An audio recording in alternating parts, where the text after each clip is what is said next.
ver com o menino. Oi? É com os meninos lá que eles fazem. Aí eles tem que falam. ver. Inclusive, pra mim, é uma outra polêmica à parte. Que é uma coisa você ter o fliperama com um jogo. Esse multijogo. Multijogos, né? Então, agora, E aí? acho que é uma boa Eu perguntar. sempre fico com essa dúvida. Ninguém nunca me respondeu. Essa é uma boa de perguntar. Agora, vamos lá. Interessante, viu? Vou até fazer isso. Certa vez, quando eu morava lá em São Paulo, enfim, tinha um lugar que só tinha Mortal Kombat. E aí, depois, se eu quiser jogar Street Fighter Alpha... Street Fighter Dois, Alpha... sei lá, era o Alpha mesmo. Acho que não era o 2. Não, eu digo assim, o... Porque tem o Alpha Zero, o 2, né? Que tem isso, né? Tem. Mas esse era o Alpha tradicional. E eu jogava, tinha um outro Street Fighter lá perto de casa. Aí eu tinha que descer até o centro da cidade, se eu quisesse jogar The King of Fighters, e se eu quisesse jogar o Marvel vs Capcom Crash Super Heroes. Aí depois, muitos anos depois, eu encontrei uma máquina, um flipper lá em Santo Antônio Descoberto. E aí ele falou assim, não, é só você descer aqui, ó, você pode pegar qualquer jogo aqui. Mas e aí? A gente tem a licença da Capcom, aí você tem licenças da Nintendo, você tem licenças de várias. E como Neo que é Geo. essa questão aí? Porque a gente fica porque meio o assim, pessoal será aluga, que... mas é pirata. Pois é. Pois é. Esse é o detalhe. Quando você tem aqueles arcades clássicos, era a licença daquele arcade para aquele jogo, tanto que o arcade já era tematizado com aquele jogo. Então tinha justamente a autorização bonitinha daquele jogo. Quando você tem hoje, com essa situação de vários jogos emuladores, entra sim no aspecto da pirataria. Então sim, ele está infringindo a lei, a não ser que ele já tenha, o jogo esteja em domínio público. Panetone? Já que a gente entrou aí no assunto de emuladores, eu só gostaria de comentar, tava até na nossa pauta aqui sobre essa notícia, e eu não queria ficar sem falar dela. Fizeram um programa em que você consegue recompilar o jogo do Nintendo 64 e ele vai virar um executável para rodar nativo no seu computador. Você pode configurar para ter Ray Tracing, FPS travado, com melhorias gráficas, e isso é uma parada que para mim é surreal, velho. Que top. O que acontece? A Steam, ela, que nem Spotify, os serviços de stream, a Steam, eles são facilitadores que, inclusive, eu não sei nem como que eles fazem repasse para os proprietários. Porque, por exemplo, uma gravação de um podcast, você tem que ter autorização do CAD para poder fazer a gravação, tudo bonitinho. Como que é feita, então, essa distribuição do CAD para quem realmente é devido aos direitos? Porque qualquer música que você coloca, vou receber... Não, eu tenho autorização do CAD, você não tem que me dar strike.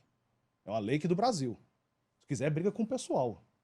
Então, tanto que no nosso podcast que a gente colocava uma música que era específica do Rayman Legends em formato 8 bits. Para poder justamente fazer a entrada do nosso podcast. Aí, com isso, não teve strike, não teve nada, porque foi uma modificação barra criação nossa. Mas se eu tivesse que colocar a música inteira, eu tenho que ter a autorização do CAD. E como é que eles fazem esse repasse para a Ubisoft, que é dona do negócio? É outra complicação. Entendeu como é difícil? O Roberto Carlos estava reclamando disso daí, questão do CAD, né? E aí a gente tem esse problema, então, com esses fliperamas que possuem grande quantidade de jogos, porque não tem esse repasse, ou eu tô enganado? Não tem, Se né? tem, não me falaram onde eu Não. tenho que depositar. Não, multijogos, claro que não tem. Multijogos é Entendeu? mais difícil também. Ainda mais porque... Por isso que ele já citou um Raspberry da vida. Justo. Porque, por exemplo, quem que vai ser responsável por um jogo que era daquele arcade que não tinha nem nome do desenvolvedor na lateral? Só Mas sabe aí o eu trago jogo. outro problema. Outro problema não, uma solução. Porque essa que eu acho que é a questão da pirataria, que às vezes o pessoal fala, mas assim, cara, mantém vivo. Você consegue manter vivo os jogos muitas vezes por causa de emulação, pô. Mas será que isso também não gera, por exemplo, umas bizarrices, como é o caso do famoso Street Fighter de rodoviária, que o Ryu dava 50 Hadouken flutuando e você podia alterar o personagem? Talvez isso também... Isso você, na sua visão, isso é positivo? Você vê como negativo? Positivo. Por quê? Qual que é o jogo com mais modificações no PC lançado hoje? Skyrim. É o jogo com mais mod Verdade. da vida. Por isso que não morre aquela bagaça. E tem um mod dele que eu não acreditei quando eu vi. Você passava na grama, aí a grama era parecido com trigo. Então você via os filetezinhos. Você tinha que ter também um PC da NASA para poder rodar o bicho. Mas você via os filetezinhos assim do trigo do negócio. Eu falei, não, cara, não é possível. O cara conseguia fazer um negócio para dar zoom e você via como se fosse o pigmento da grama. Eu falei, cara, não é possível. Isso mod. Isso é mod. Isso não é de desenvolvedor. O Street Fighter teve mod também. Ah, o que não O teve? Street Chaves. Street Chaves, não tá errado. Agora não tá errado. Foi um baduntes. Teve mesmo. Que era muito bom, né, Street Chaves. Olha só. Então, com isso, eu vejo como positivo se for bem orientado, que entra justamente naquele negócio que o Davi falou sobre os pais, sobre a sua educação com os filhos. Se for uma coisa em que o pessoal joga para diversão, que joga para não obtenção de lucro, e sim para a comunidade, tanto que existem mods autorizados, por exemplo, a Bethesda, dentro do jogo. Ah, a gente criou um mod aqui, você pode adicionar. É oficial. Então, modificações para o jogo, para melhorar a sua interação com eles, acho extremamente viável, extremamente palpável e justamente benéfica para a comunidade. Então, sim, não é ser a favor de pirataria? Não.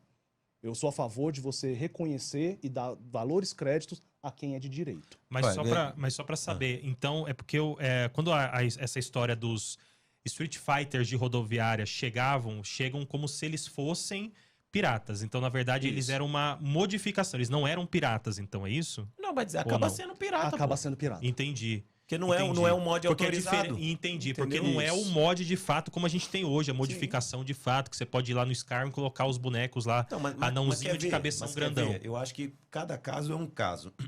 E eu acho que é necessário a gente refletir até com o fundamento da palavra hacker. Durante muito tempo, o pessoal falava que o hacker é o ruim, é o mal. Não. O cara que é hacker, ele não é ruim. O cara que, no geral, tem uma má índole é o cracker, por exemplo. Então, assim, você modificar o seu equipamento, por exemplo, não infringe lei nenhuma. Entendi. Entendeu? Até mesmo porque quando você faz as modificações de software, uma das maiores vantagens são os homebrews, que são programas que não são nativos. Agora, de novo, como você vai utilizar ali, aí é outros 500. Aí que é uma situação. Pronto, você faz o próprio desbloqueio do Switch. Eu vi um cara rodando Windows no Switch.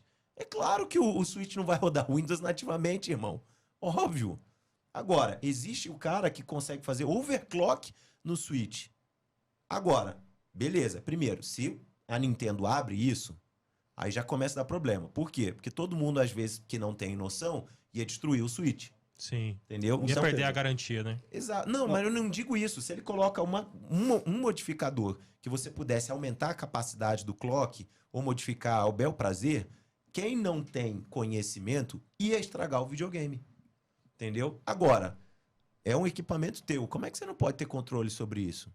Você deve ter controle, tanto que não é proibido fazer modificação no seu hardware. Depende do que você vai fazer com isso e do fim.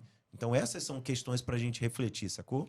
Pegando um gancho nisso que ele falou, por exemplo, pirataria. Ô, Tibi. Se você comprou um DVD e você foi lá, fez cópia dele pro seu computador e você quer rodar ele em casa, não é pirataria. Não é pirataria. Porque Não é você crime. tem a licença, não é crime, porque você tem a licença dele, do original. Panetone? Panetone? Oi. No caso, só voltando ali no Street Fighter de rodoviária que você deu de exemplo, eu particularmente acredito que a modificação não é pirataria, a distribuição em si desse programa modificado é. Entendi. Então, na sua opinião, teoricamente, a criação não é, mas a distribuição se torna, né? A partir do momento que é distribuído. Na verdade, eu acho que a Exato. Por alteração exemplo, se a já pessoa seria distribui um mod Pode falar. e a Panetone. pessoa instala no jogo que ela tem, é uma coisa. Agora a pessoa já, por exemplo, comprar um fliperama com o jogo instalado, com ele já modificado, já daria. Eu entendi o argumento, mas aí entra num outro problema, que é a propriedade intelectual. Uma coisa é você ter o equipamento seu e dentro do equipamento você fazer uma alteração. Porque você comprou, você tem a posse do equipamento. Entendeu? Então você pode... Pronto. A Apple, olha só, a Apple estava processando as pessoas que consertavam os iPhones. Olha só a loucura. Teve que rolar um processo absurdo para o povo virar e falar assim: a gente vai consertar porque o equipamento é meu, irmão. Depois que eu comprei, se eu quiser consertar, vou consertar quantas vezes eu quiser. A empresa não queria que tivesse terceirizado. Sim, pra mas a consertar. Apple, ela quer que quando estraga seu iPhone, você compre outro. Não, irmão, isso daí eu Então. entendo, mas aí que tá, é isso que eu quero dizer. Sim, sim. Agora, é diferente quando você pega o jogo e modifica o jogo, porque o jogo é um produto fechado, é propriedade intelectual. Então, você fazer essa modificação ainda é uma modificação não autorizada. É só a gente ver o tanto de strike que a Nintendo dá. Os produtos nem chegam a ser comercializados, irmão. Você começa a fazer o jogo, o povo olha assim e fala, não. Por quê? Porque eu não quero o produto, a propriedade intelectual é minha. Não, pode parar, senão vai tomar um processo, inclusive. Ou seja, você não pode nem fazer o jogo, nem mexer no jogo original. O tanto de jogo que teve de Pokémon, RPG de Pokémon Online, que fechou, e fechou por quê? Que era propriedade intelectual da Nintendo. O jogo era totalmente gratuito, não tinha relação nenhuma com... Mas não adianta, é propriedade intelectual. Aí dá treta. Então é um assunto bem delicado esse negócio de propriedade intelectual. Bastante. Existem brechas que você pode absorver para poder uso próprio, e existem situações que, tipo, não é melhor mexer, que senão acaba caindo na esfera judicial.